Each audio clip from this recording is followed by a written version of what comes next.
Always choose truth. I'm Jessica Washington in Jakarta. After a controversial presidential campaign and a contested victory, Prabowo Subianto is set to lead Indonesia, Southeast Asia's largest economy, a diverse nation with more than 1,300 ethnic groups. At 72, Prabowo's career in Indonesian politics is long-standing. He served as a Special Forces commander during General Suharto's regime, a period marked by allegations of corruption and human rights abuses. His military career ended when a military ethics council discharged him, after which he spent time in exile in Jordan. Upon returning, Prabowo significantly reformed his image. He was a presidential candidate twice before and has served as the Minister of Defense under the outgoing President Joko Widodo since 2019. In this edition of Talk to Al Jazeera, we take you to a ranch just outside the Indonesian capital, home to President-elect Prabowo Subianto. As he prepares to take the reins of power, join us to explore the complexities of his past, the promises of his present, and the hopes for his future, and the future of this vibrant and diverse nation. The President-elect of Indonesia, Prabowo Subianto, talks to Al Jazeera. Prabowo Subianto, President-elect of Indonesia, thank you for talking to Al Jazeera. Senang bisa berbicara lagi dengan Bapak Prabowo. Let's begin with talking about the election. A landslide victory for you, almost 60% of the votes, victory in 30 out of 32 provinces, certainly a result that any candidate would have been happy with. What made the difference this time? Because you've run for president before twice. Why do you think your message appealed to voters this year? I think a combination of factors, maybe precisely because I ran twice before. I think my message, my narrative, my principles reached the people. And this time, of course, I have to say that I felt that I basically became part of the incumbent team. So I think that also was a great factor. That's something that many observers have talked about, and they've called it this Jokowi effect, the effect of your perceived closeness with the president and how that may have boosted your chances. What do you make of that? Well, if you know, President Joko Widodo has what, now 82, 83% favorable rating in the public opinion polls. And of course, the people felt his commitment to bring betterment to the people's conditions, especially the poor. So yes, I think that Jokowi effect really helped me also. You, sir, have run against President Jokowi twice. You were political rivals. Was there a genuine change of mind on your part that allowed you to work more closely with him? You know, traditionally in Indonesian politics, the winner wants to make sure that his rival doesn't ever re-emerge, right? But this time, I think he understood that I was committed to the betterment of the Indonesian people, especially the poor. And I think basically, which I found out later, he does have the same values as I do. What are those values? I think the value as a son of Indonesia, we want our people to live a dignified life. And poverty is not dignified. An independent country, their people must live with the basics. You know, they cannot live in poverty. We'll talk about poverty in a moment. Yeah. You mentioned sons of Indonesia, and of course, one son who has really been in focus during this whole campaign is your running mate, Gibran Rakebuming Raka, Yes. the country's next vice president. A controversial pick, certainly in the early stages of the campaign. What does he bring to the table, apart from being President Joko Widodo's son? We cannot take the fact that he's a son of President Jokowi as not an important factor. But Jokowi has 82% favorable rating, right? Is there a quality that the new vice president will bring to the job? Perhaps his youth might be a positive factor. I think that's also a very important factor. As you know, I think it's more than 52% of our voters are young. Yes, more than 63 million between 17 and 30. Right. In a three-candidate race, what was the main challenge in getting your message across to those young voters? I think I had the advantage because, you know, the young, they're more concerned about jobs because that's their future. They're concerned about education. They're concerned about jobs. They're concerned about equal opportunities.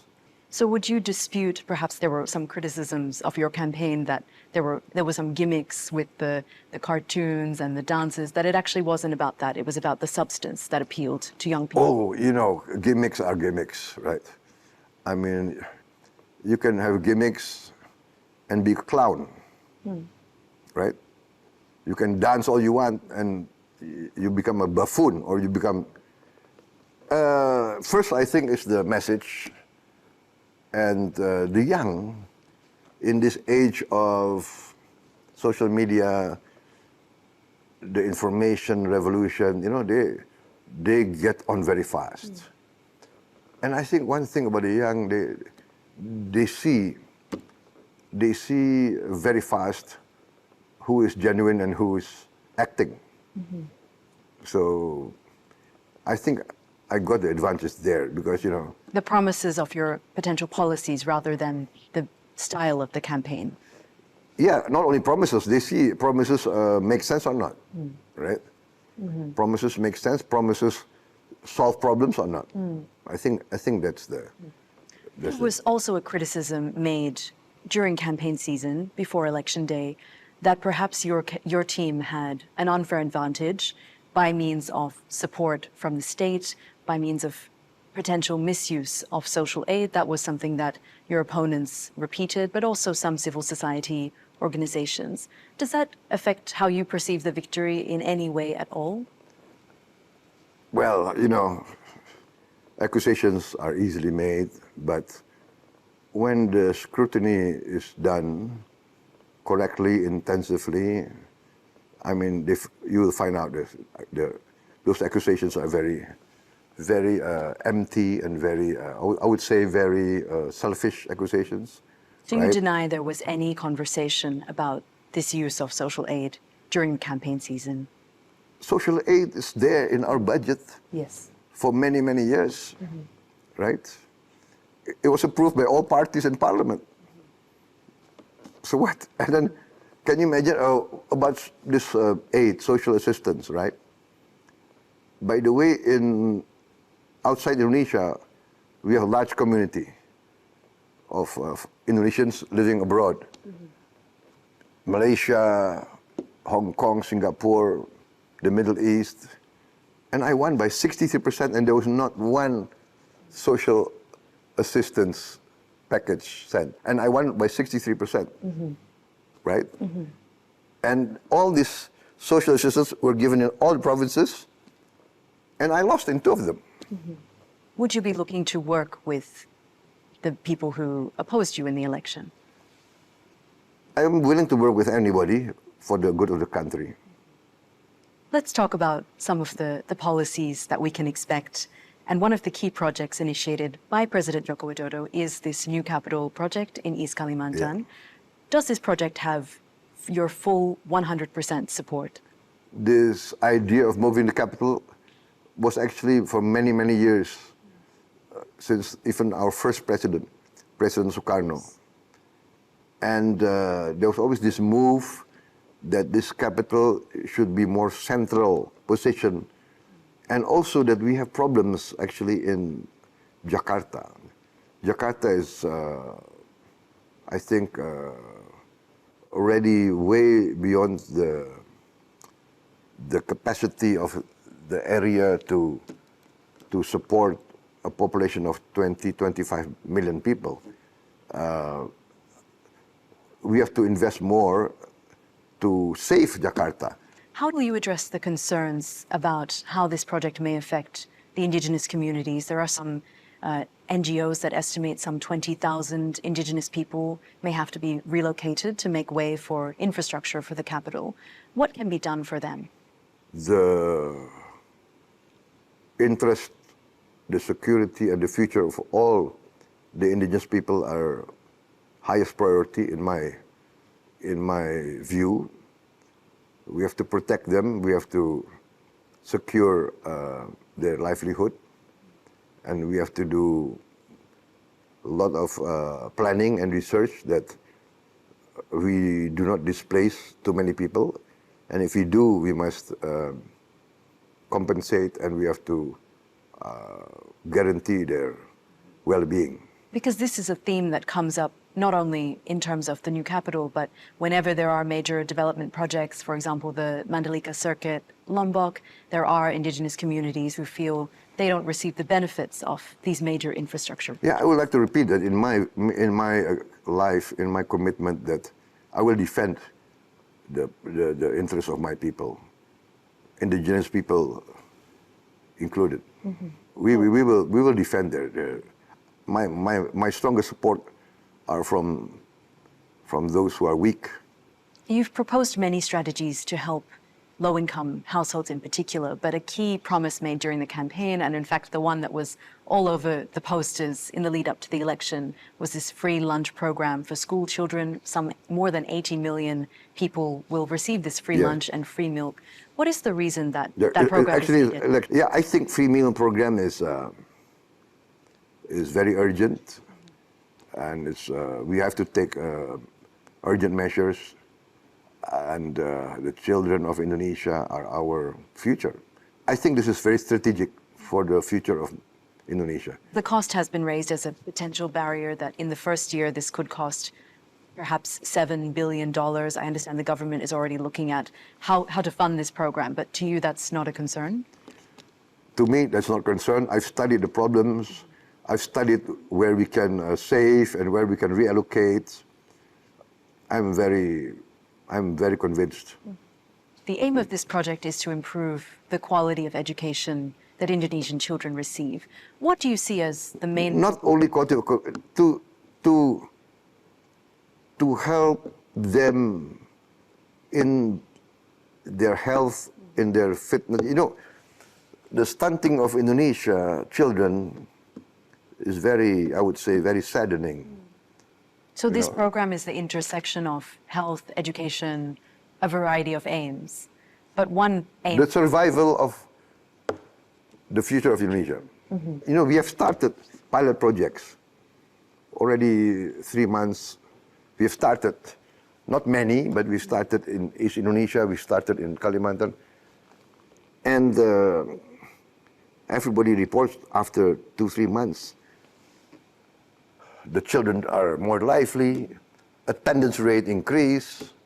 You know, nowadays they know when they come to school there's lunch or there's a meal.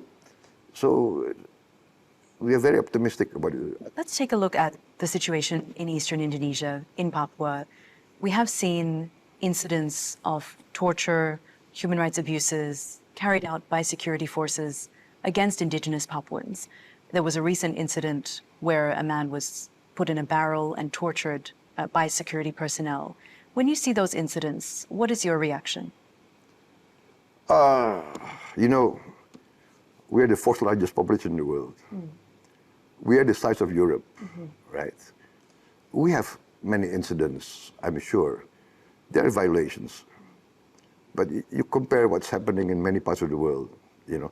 I'm not defending it. We have taken, I think our record, we have taken measures to punish our security forces who have violated.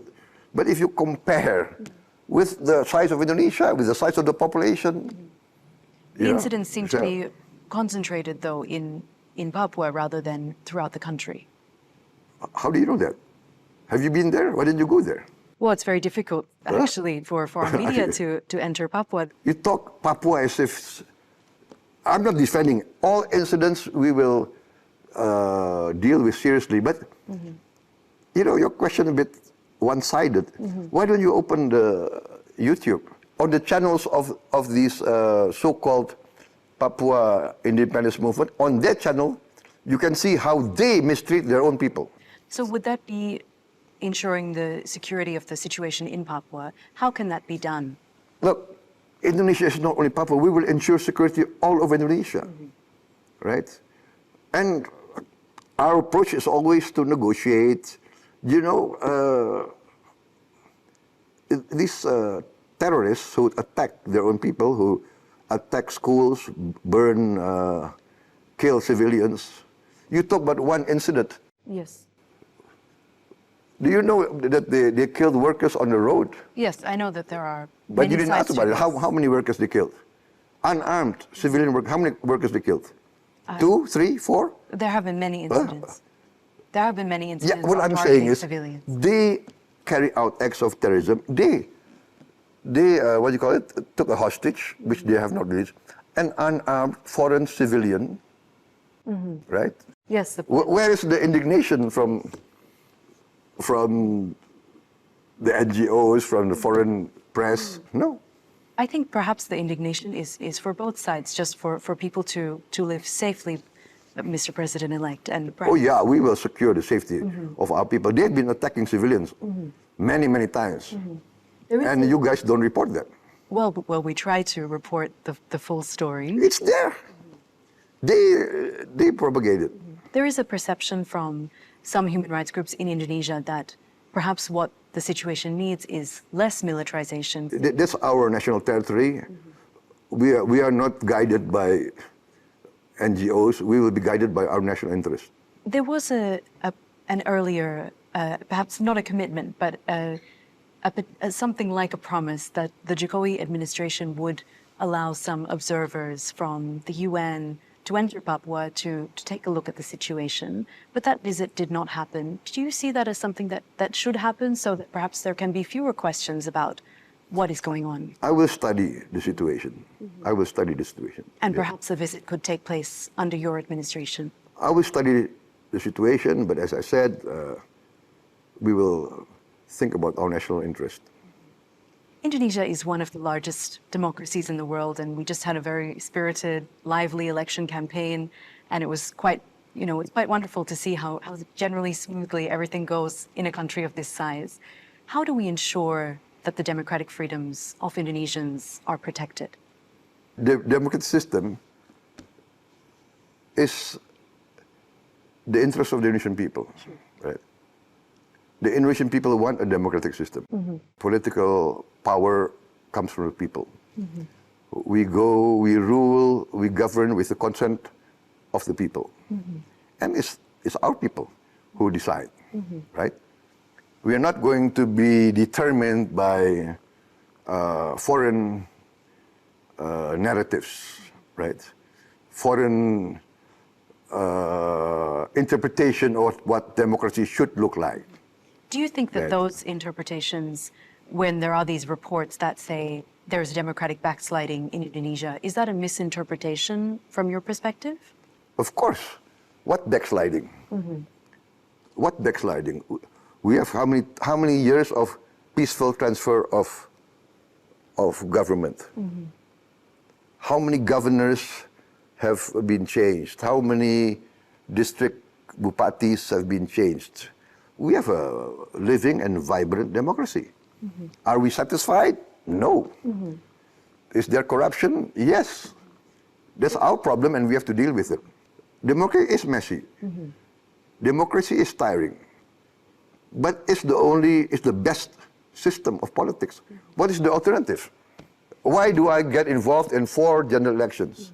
What have you learned from taking part in all those elections? It's strenuous, it's tiring, but Yeah, that's what the people want. The people want a choice. But I do believe that democracy is in danger in everywhere, but especially in Indonesia, it's in danger because of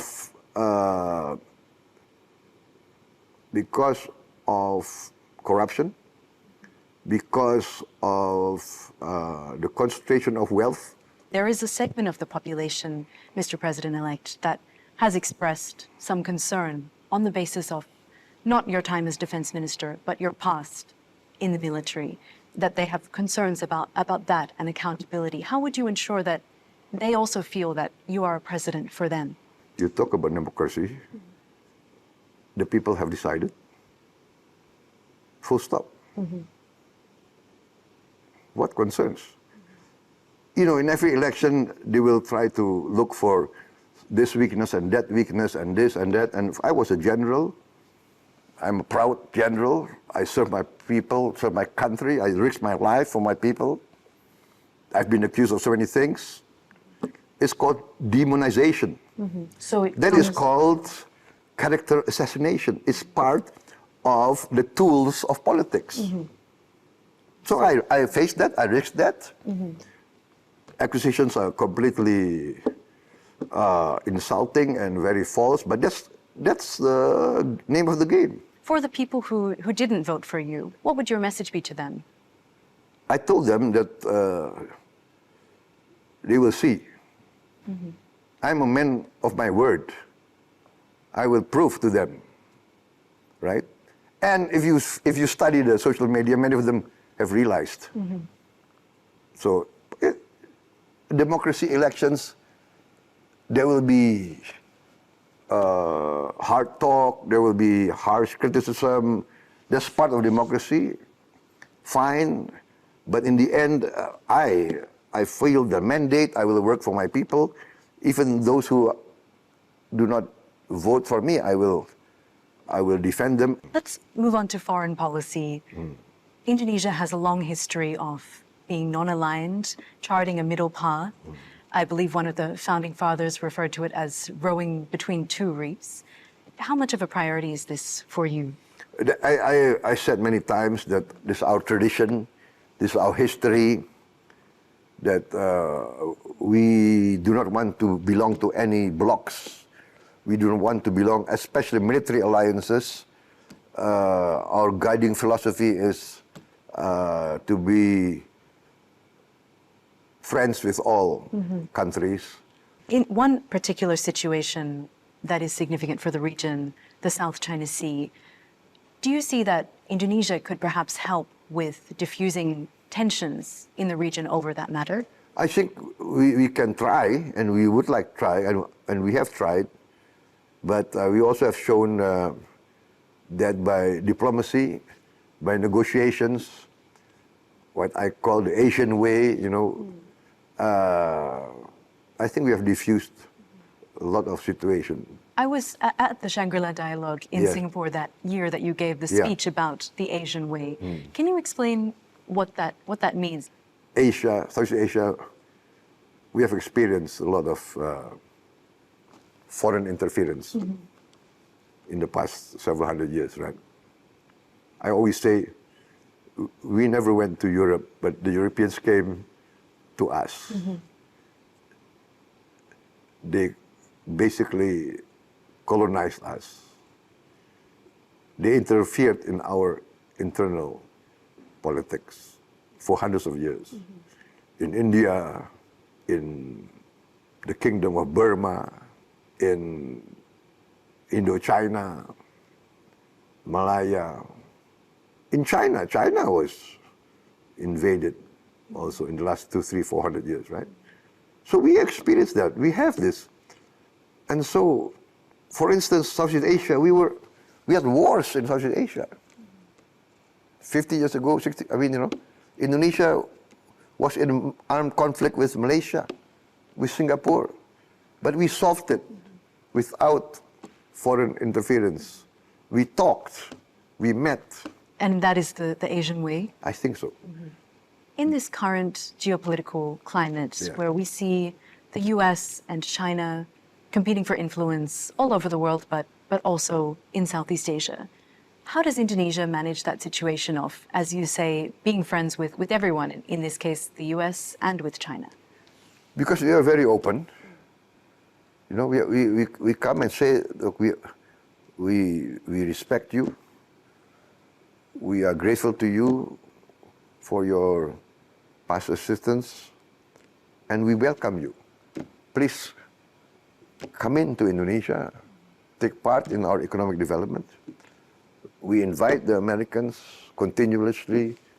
We invite the Japanese, the Koreans. They are very strong here.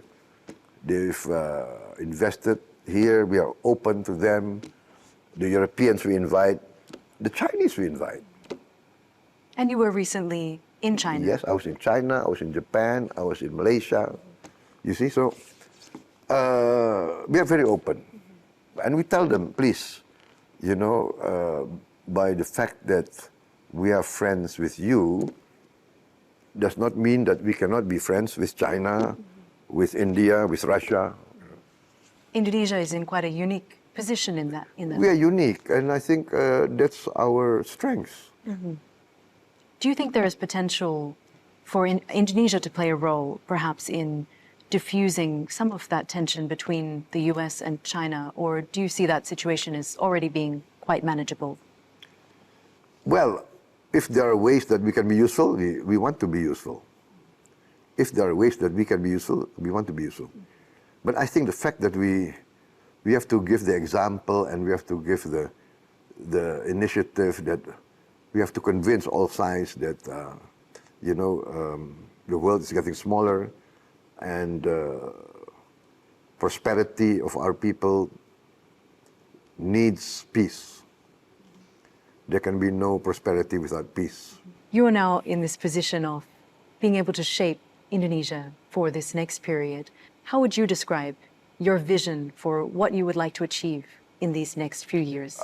I am very clear. I just want to do my best to safeguard our resources, to bring economic betterment to my people, to alleviate poverty and hunger. That is my top priority. Sometimes we hear President Joko Widodo described as a president of infrastructure who built so much around the country. How would you see that you would like to be described at the end of that term? I would like to be described as the one who bring alleviation to the most weak, the most poor, and the most suffering. Prabowo Subianto, President-elect of Indonesia, thank you for talking to Al Jazeera. Thank you very much for coming. Terima kasih.